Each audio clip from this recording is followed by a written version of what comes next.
wasiirka arrimaha gudaha dowladda federaalka Soomaaliya Axmed Macalin Fiqi ayaa gantaal siyaasadeed ku dhuftay dowladda uu ka tirsan yahay ee uu hogaamiyo madaxweyne Xasan Sheekh Maxamuud.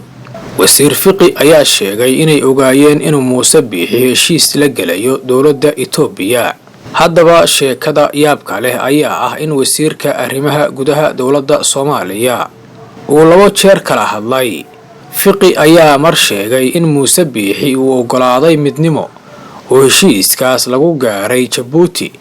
haddana isla Axmed Macalin Fiqi ayaa mar kale yiri waan ogeyn in madaxweynaha Soomaaliland Muuse Biixi uu heshiis la galayo dowladda Itoobiya. haddaba su'aasha Fiqi jawaabta uga baahan ayaa ah maxaad kala hadlayseen Muuse Biixi hadiiba aad ogeydeen halka uu Muuse Biixi u socdo. haddaba sidee wasiirka arrimaha gudaha Soomaaliya isku waafajin inuu mar yiraahdo Muuse Biixi ayaa ogolaaday midnimo mar kalena uu dhaho waan ogeyn in Muuse Biixi Itoobiya heshiis la galayo. markee ayuu saxan yahay wasiir Fiqi mise wuxuu isku dayayaa inuu ka baxsado qorshe uu wax ka ogaa. sidoo kale hadalka iska hor imaanaya ee uu ku hadlay wasiirka arrimaha gudaha Soomaaliya ayaa muujinaya inay dowladda federaalka Soomaaliya dhex taagan tahay fashil siyaasadeed oo ay afkeeda isku dhaawacayso.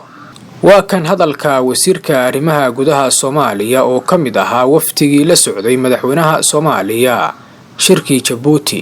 waa loo sheegay meeshaas inuusan maaragtay waxna ku soo saxiixin inuu socdana waa la ogaa laakiin wuxuu ballan qaaday inuusan waxba soo saxiixayn oo ziyaaro iyo booqasho caadi ah inay arrintaas iska tahay. waana ogtiin duruufta hadda uu ku nool yahay hadda waa laga warramay duruuf adag ayaa Soomaaliland runtii maamulkeeda hadda haysta legitimacy-ga xaggiisa. sidaad u jeedaan hadalka ka soo yeeray wasiirka arrimaha gudaha dowladda federaalka Soomaaliya waa mid uu ka dhalanayo tuhun xoog leh waana mid iska hor imaanaya.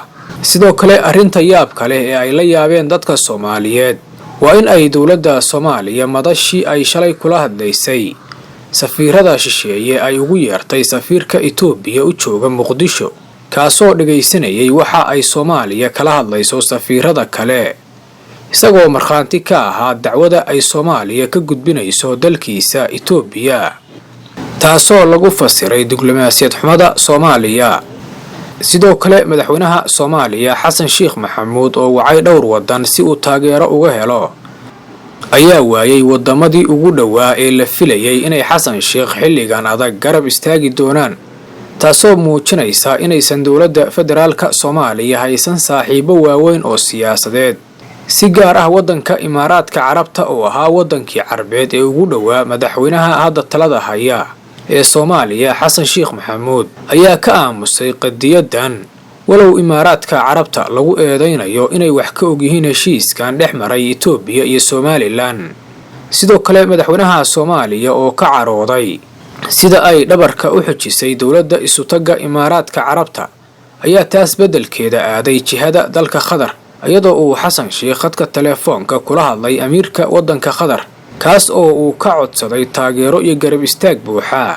waxaana loo arkaa telefoonka Xasan Sheekh uu kula hadlay amiirka dalka Qatar jawaab ku socota Imaaraadka Carabta oo la aaminsan yahay inuu ka mid yahay dhowr wadan oo la sheegay inay doonayaan inay aqoonsadaan Somaliland.